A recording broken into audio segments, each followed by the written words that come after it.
আজকের গল্প প্রতিশোধ। কলমে বাবুরাম মণ্ডল। গতকালের পর আজ শেষ অংশ। রাতে দেখলাম মা বাবার সঙ্গে একান্তে গোপন বৈঠক করছেন। নিশ্চিত কেস সাজাচ্ছেন। বাঘা উকিল বলে কথা, ছেলেকে বাঁচাতে না পারলে সম্মান নিয়ে কথা উঠবে, বংশের নামে কলঙ্ক উঠবে। বাবা আমার সঙ্গে একটিও কথা বললেন না, সান্ত্বনা দিলেন না। বউ হারালে কী কী বিপদ হতে পারে সেটাও জানালেন না।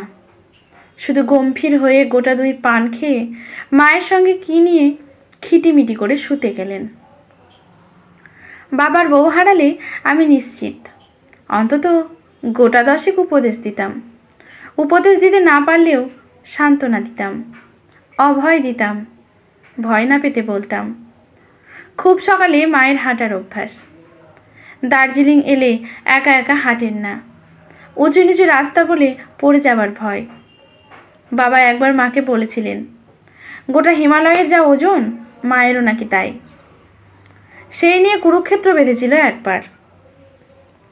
ফলে আমাকে ডেকে তুলে, এক বউ হারা দুঃখীকে ডেকে তুলে সকালে নিয়ে চললেন হাঁটতে। বনানীর দুঃখে অনেকবার চোখে জল এসেছে, গোপনে রুমাল দিয়ে মুছেছি। একা থাকলে দুঃখটা উপভোগ করা যায়। এই সকালটাই ছিল তার বেস্ট সময়। এখন মায়ের সঙ্গে হাঁটতে যেতে মোটেই মন চাইছে না। বালিশ ভিজিয়ে বনানীর কথা ভাবতে ভালো লাগছিল। হঠাৎ ডেকে তোলাতে ওই সামান্য স্বাদটুকু পূরণ হলো না। এদিকে যাব না বলার সাহসও নেই আমার। হাঁটতে হাঁটতে আমরা রেলওয়ে স্টেশনের কাছে এসে গেছিলাম। কয়েকটা হোটেলের ফাঁক দিয়ে এখান থেকেই কাঞ্চনজঙ্ঘা দেখা যাচ্ছে। আকাশ এত পরিষ্কার, মনে হচ্ছে হাত বাড়ালেই নাগাল পাবো কাঞ্চনজঙ্ঘার দুধ সাদা বরফ। হঠাৎ মনে হলো 1 নম্বর প্ল্যাটফর্মের টিকিট কাউন্টারের সামনে বনানী। আমার সঙ্গে প্রথম যেদিন দেখা করতে এসেছিল সেই রকম চুড়িদার পরা, ওড়নাটা পর্যন্ত মিলে যাচ্ছে। নিশ্চিত ওটা বনানী। কিন্তু টিকিট কাউন্টারের সামনে কেন? টিকিট কাটবে নাকি? আবার কোথাও পালাবে?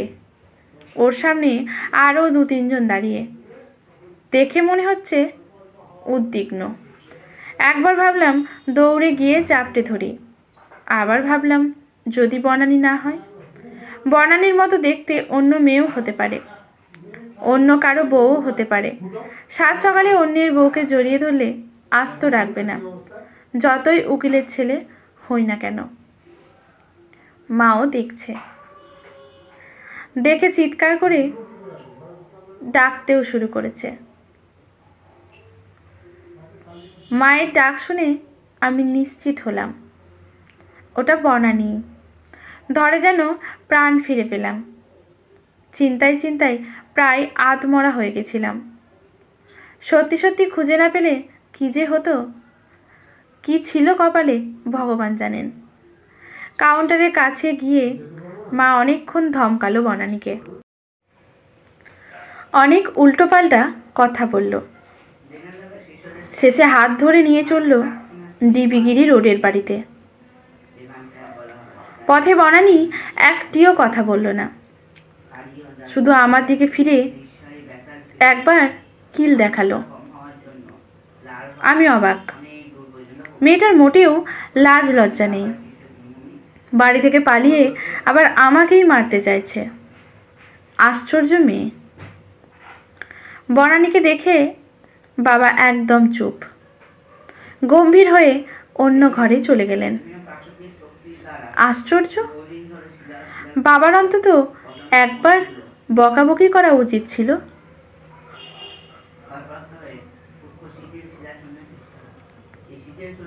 আমার তখন থেকে রাগ উঠে রয়েছে, এখনো কিছু বলতে পারিনি। না বলে চলে এলে কত দুশ্চিন্তা হয় বনানী বুঝবে কি করে। অবশ্যই বাবার বকা উচিত ছিল। বাবা কিছু বলুক বা না বলুক, সময় পেলেই আমি নিশ্চিত 2-4 কথা শোনাবই। হঠাৎ দেখি মা বৌমাকে আদর করছে। কি যেন খাইয়ে দিচ্ছে। কবে এখানে এসে সোয়েটার কিনে রেখে গেছিল সেটা বের করে দিয়েছে। এবার আর থাকতে না পেরে ঝড়ের বেগে মায়ের কাছে গিয়ে উগ্র মূর্তি ধারণ করে বললাম, তুমি তো আচ্ছা মানুষ, যে মেয়েটা কাউকে কিছু না বলে পালিয়ে আমাদের ভোগান্তি বাড়ালো তাকে তুমি আদর করে খাওয়াচ্ছ, সোয়েটার বের করে দিয়েছ। মা এবার বিজ্ঞের মতো হাসল, চোখে মুখে রহস্যের ভাব ফুটিয়ে বলল, ছোট্ট একটা প্রতিশোধ নিলাম, বুঝলি? অবশ্য তোর মতো গাধার এটা বোঝার কথা নয়। তোর বাবার যেমন চামড়া মোটা, তোরও তাই, দুটোই এক গোয়ালের গরু। আমি গরু? যাহ বাবা, আমার বউ হারালো আর আমারই দোষ, যে পালালো তার কোনো দোষ নেই। কিন্তু প্রতিশোধ? কিসের প্রতিশোধ? আমি তো কোনো অন্যায় করিনি।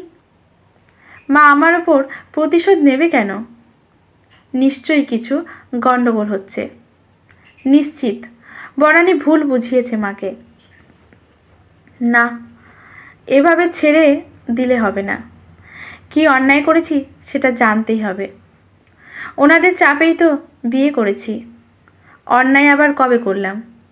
আচ্ছা মুশকিল তো, কিছু একটা না বললে হচ্ছে না দেখছি। মা বলে অন্যায় করবে এটা হতে পারে না। আমার উত্তেজিত ভাব দেখে মা হেসে হাত ধরে বনানীর পাশে বসিয়ে বলল, তুই একবার কাউকে না বলে বাড়ি থেকে পালিয়েছিলি, মনে আছে? 3 দিন কোনো খবর দিসনি। ওই 3 দিন যে কিভাবে আমাদের কেটেছিল জানিস না। না খেয়ে কেঁদে কেঁদে প্রায় মরেই গেছিলাম। বাড়ি ফিরে একবারও তোর মনে হয়নি মা কত কষ্ট পেয়েছে? একবার জিজ্ঞেস করে দেখি। মা আবার বললেন, বনানীকে আমিই দার্জিলিং পাঠিয়েছিলাম। আমি যুক্তি দিয়েছিলাম পালানোর। তোর বাবাও সব জানে। আপনজন হারালে কত কষ্ট হয় একবার অনুভব করে দেখ। সত্যি বাবার ওপর রাগ করে একবার বাড়ি থেকে পালিয়েছিলাম। মা কি পরিমাণ কষ্ট পেয়েছিলেন একবারের জন্য জিজ্ঞেস করিনি তখন। সত্যি অন্যায় করেছিলাম তখন। আমি উঠে ধীরে ধীরে মায়ের কাছে যেতে মা আমাকে বুকে চেপে ধরে চোখ মুছে বললেন, ওরে খোকা, জানিস না সন্তান চোখের আড়াল হলে মা কতটা উতলা হয়, কতটা কষ্ট পায়। আমি কোনো কথা বলতে পারলাম না, আর শুধু অবুঝ শিশুর মতো মাকে জড়িয়ে ধরে রইলাম অনেকক্ষণ, সেই ছোট্টবেলার মতো। আজকের গল্পটি এখানে সমাপ্ত। ভালো লাগলে লেখকের প্রতি শ্রদ্ধা জানিয়ে লাইক, কমেন্ট, শেয়ার করে দেবেন। ইউটিউব থেকে দেখলে চ্যানেলটি সাবস্ক্রাইব করে বেল নোটিফিকেশানটি অল করে দেবেন। ফেসবুক থেকে দেখলে পেজটি ফলো করে রাখবেন। ধন্যবাদ।